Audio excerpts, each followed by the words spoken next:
What's good? What's good, everybody? Welcome back to another episode of the Urban Platform Speaks.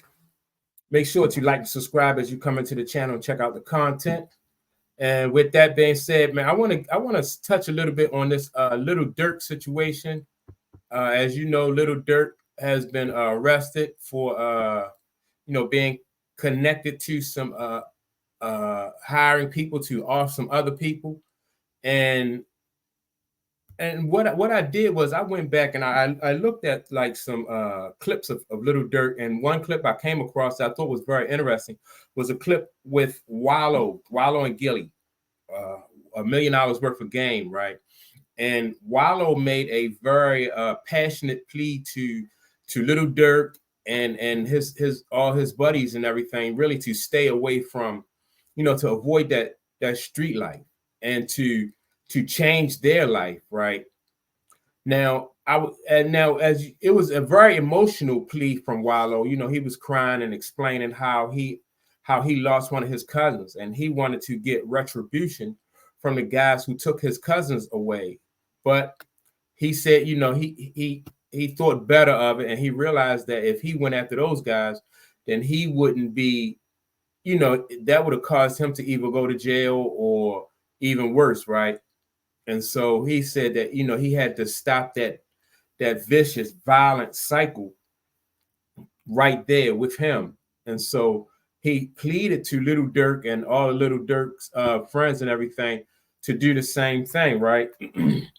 But as I'm looking at that clip, and it was a very emotional clip, as I'm looking at that clip, I realized that by the time Wallow and Gilly was able to give Lil Durk that speech and everything, it was already too late.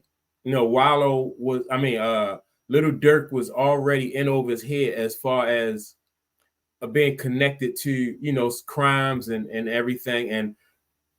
And so, and as we can tell, Lil Durk was really trying to change his life. When his father came home from prison, he turned to being a Muslim. He started going to the mosque and everything and started studying the religion.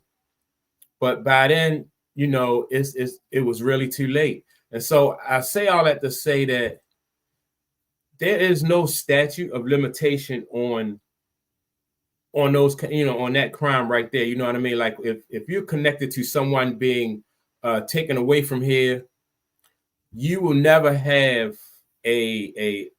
you will never be in a situation where you can get a good night's sleep, because you're always going to be wondering when when the police are even going to come, or when somebody's going to come back for retribution, right? To for revenge.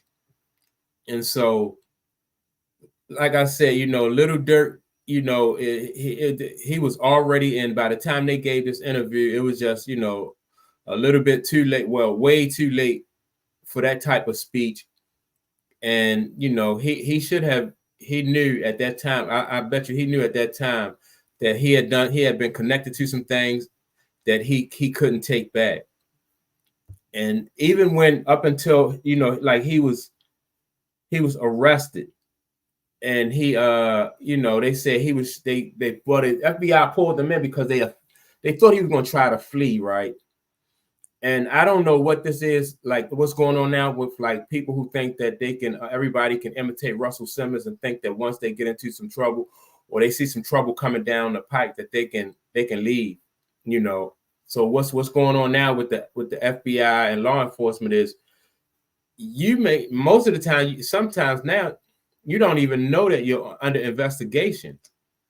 And so if you're not aware that you're under investigation and you're operating as business as usual, and then by the time you do realize you are under investigation and you think it's hot, it's too late. They probably had a tail on him.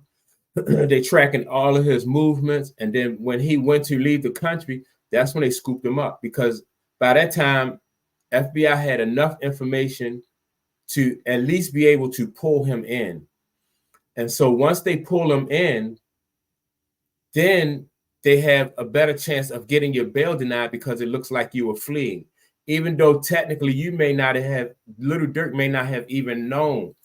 You know, he might have been going on, he could say he was going on vacation or something, you know, that's why he was leaving the country.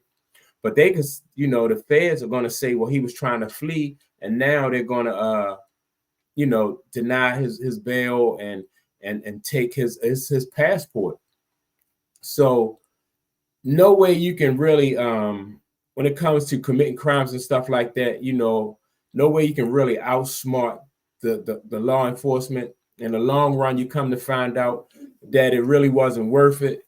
And yeah, man, that's my take on it. It's just a whole sad situation, not just for Little Durk, but for other people who, you know, who lost their lives in this situation. You have people losing their lives, then you have people losing their freedom, and it, you know, the whole situation is just sad.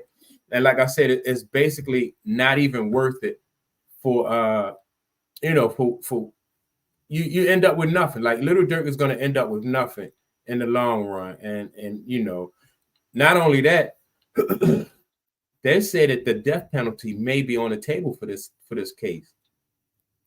So if you know that, you know, it's just crazy. It's just a crazy situation. You know, so he's looking at a really, really tough battle. And like I said, by the time the feds get their hands on you, you know, it's signed, sealed, and delivered. So with that being said, make sure to like and subscribe. Leave a comment. I want to know what you think about the Little Durk situation. And I will check you all out on the next video. Peace.